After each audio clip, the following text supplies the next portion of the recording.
ቁስል ቶሎ አልድን ካለ ወይም ፀጉሮ ከወትሮ በተለየ ሁኔታ እየረገፈ ከሆነ እነዚህ ነገሮች እንዲሁ የሚከሰቱ አይደሉም። ሰውነቶ እርዳኝ ንጥረ ነገር አጥቻለሁ እያለ የሚጮህባቸው መንገዶች ሊሆኑ ይችላሉ። ምንም እንኳን የምግብ አማራጮች በዙሪያችን ቢበዙም አብዛኞቻችን የተመጣጠነ ምግብ አንመገብም። በዚህም ምክንያት የንጥረ ነገር እጥረት ወይንም ኒውትሪሽናል ዲፊሸንሲ በጣም የተለመደ ችግር ሆኗል።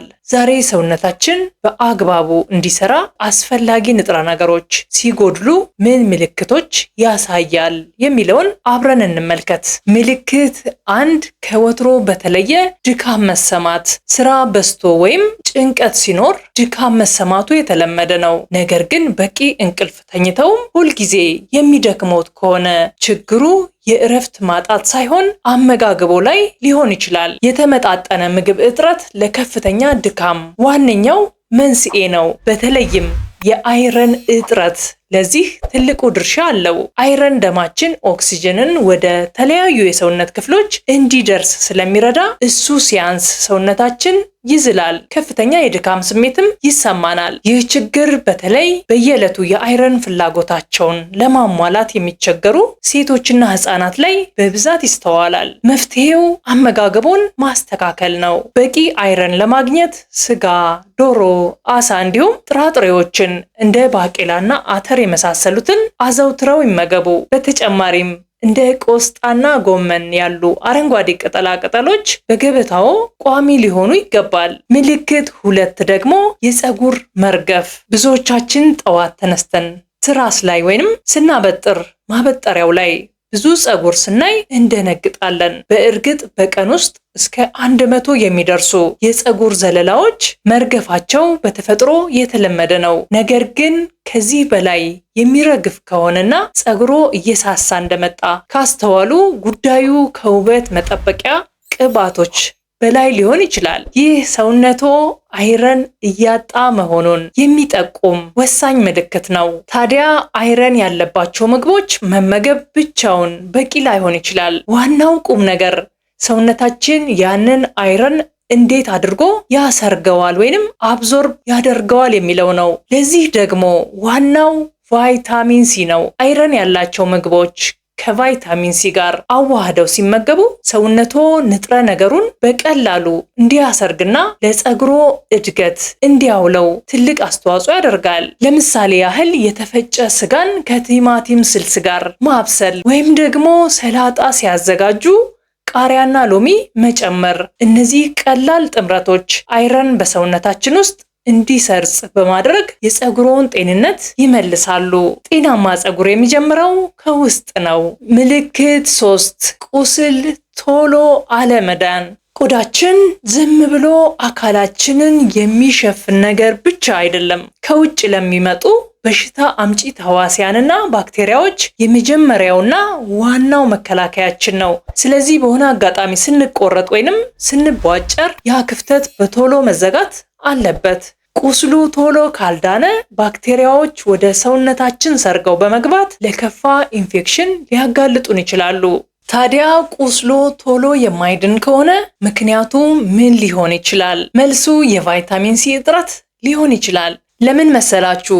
ሰውነታችን ቁስልን ለመጠገንና አዲስ ቆዳ ለመስራት ኮላጅን የተባለ ልዩ ፕሮቲን ያስፈልገዋል። ይህንን ኮላጅን ለማምረት ደግሞ ቫይታሚን ሲ ዋነኛው ግብአት ነው። ቫይታሚን ሲ ከሌለ ሰውነታችን የጥገና ስራውን ማከናወን ይከብደዋል። ታዲያ ይህንን ወሳኝ ቫይታሚን ለማግኘት የግድ መድኃኒት ቤት መሄድ አያስፈልገዎትም። እንደ ብርቱካንና ሎሚ መሰል ጎምዘዝ የሚሉ ፍራፍሬዎች፣ እንደ እንጆሪ የመሳሰሉ ጣፋጭ ፍሬዎች እንዲሁም ብሮኮሊ፣ ቲማቲም እና በተለይም ቀይ ቃሪያ የቫይታሚን ሲ ዋነኛ ምንጮች ናቸው። እነዚህ ምግቦች በየቀኑ በገበታው ላይ በማካተት ሰውነቶ ራሱን የመጠገን አቅሙን እንዲያሳድግ ይርዱት። አራተኛው ምልክት የከንፈር መሰነጣጠቅ። በተለይ በብርድ ወቅት ወይም አየሩ ደረቅ በሚሆንበት ጊዜ የከንፈር መሰነጣጠቅ ብዙዎቻችን ላይ ያጋጥመናል። አብዛኛውን ጊዜ የከንፈር ማለስለሻ በመቀባት መፍትሄ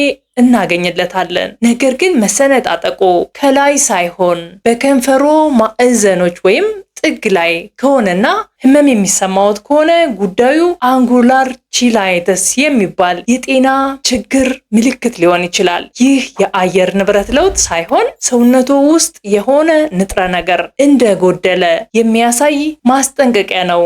ይህ የከንፈር ጥግ መሰነጣጠቅ በዋናነት የሁለት ንጥረ ነገሮች እጥረት መኖሩን ሊያመለክት ይችላል። የአይረን ወይም የቫይታሚን ቢ። ቫይታሚን ቢ በተለይ ለቆዳችንና ለለስላሳ የሰውነት ክፍሎቻችን ጥገና በጣም ወሳኝ ነው። እነዚህ ንጥረ ነገሮች ሲያንሱ ቆዳችን የመለጠጥ አቅሙን ያጣል፣ እንዲሁም በቀላሉ ይቆስላል።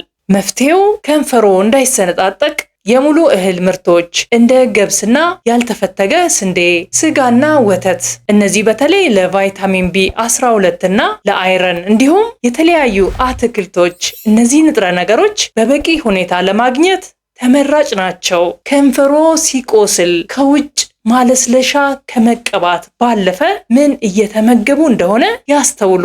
ምልክት 5 የአጥንት ህመም። ብዙውን ጊዜ ህፃናት ሲያድጉ የእድገት ህመም ወይንም ግሮዊንግ ፔን ሊሰማቸው ይችላል። ነገር ግን በአዋቂነት እድሜ ላይ የአጥንት ህመም መሰማት በፍጹም የተለመደ ወይንም ተፈጥሯዊ ነገር አይደለም። እድሜ እየገፋ ሲሄድ መታመም ያለ ነው ብለው ችላ አይበሉት። ይህ ህመም በአጥንት ውስጥ ክፍተት መኖሩን የሚጠቁም ማስጠንቀቂያ ሊሆን ይችላል። ለዚህ ህመም ዋነኛው ተጠርጣሪ የቫይታሚን ዲ እጥረት ነው። ቫይታሚን ዲ ሰውነታችን አዲስ የአጥንት ሴሎች እንዲያመርትና ካልሲየምን እንዲያሰርግ ይረዳዋል። የአጥንት ህመም የሚሰማዎት ከሆነ አጥንቶ እየደከመና እየሳሳ መሆኑን የሚገልጽ የመጀመሪያ የማስጠንቀቂያ ደወል ነው። ይህንን ህመም ችላ ካሉት ወደ አጥንት ስብራት ወይንም ኦስቲዮፖሮሲስ ወደ ተባለ ከባድ ደረጃ ሊያመራ ይችላል። ታዲያ ይህንን ወሳኝ ቫይታሚን የምናገኘው ትልቁና ነፃው ምንጫችን ፀሐይ ናት። በቀን ለጥቂት ደቂቃዎች ለፀሐይ ብርሃን መጋለጥ ሰውነታችን ቫይታሚን ዲ እንዲያመርት ያነሳሳዋል። ከምግብ ደግሞ በስብ የበለጸጉ አሳዎች እንደ ሳልሞን፣ የእንቁላል አስኳልና ቫይታሚን ዲ በተጨመረባቸው ወይንም ፎርቲፋይድ የወተት ምርቶች ውስጥ ይገኛል። አጥንቶ የሰውነቶ ምሰሶ ነው። ታዲያ ምሰሶ እንዳይዝል ቫይታሚን ዲን አይንፈጉት። ምልክት 6 የሌሊት እይታ መቀነስ ነው።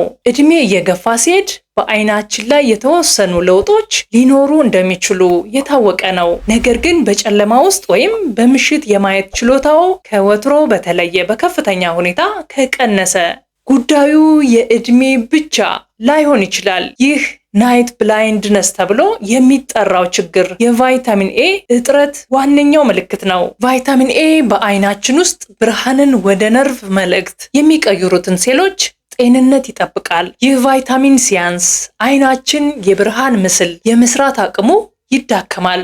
ታዲያ የአይናችን ብርሃን እንዲበራ ካሮት፣ ስኳር ድንችና እንቁላል። ካሮት ሁላችንም እንደምናውቀው ለአይን ምርጥ ነው። ስኳር ድንች በውስጡ በያዘው ቤታ ካሮቲን አማካኝነት ለአይን ጤና ተወዳዳሪ የለውም። እንቁላል ሌላኛው የቫይታሚን ኤ ምንጭ ነው። እነዚህን ምግቦች በማዘውተር የምሽት እይታውን ማስተካከል ይችላሉ።